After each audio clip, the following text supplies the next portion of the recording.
Guardare che schiaccia. Mantelli calza arancia.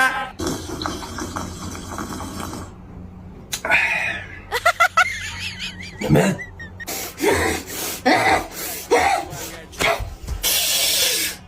Sen jinnimisan?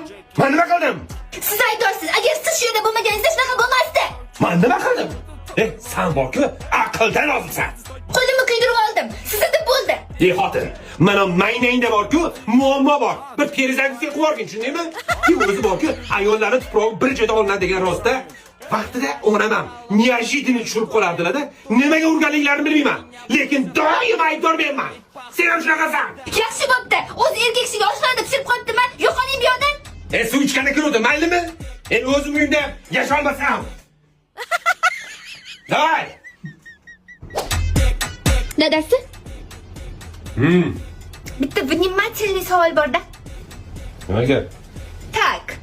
Statistik ma'lumotlarga qaraganda, ayol kishi umri davomida 2,5 kilo pomada yeb qo'yayotganda, erkak kishi esa umri davomida 4-5 kilogramm pomada yeb qo'yayotganda. Ha, onasini yemsin.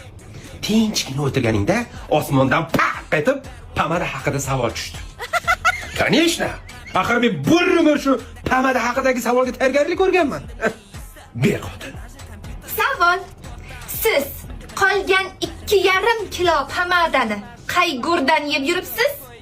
Javob: men 2 kilodan ortiq pomada yemayman, chunki u pomada surtmaydi. Nima?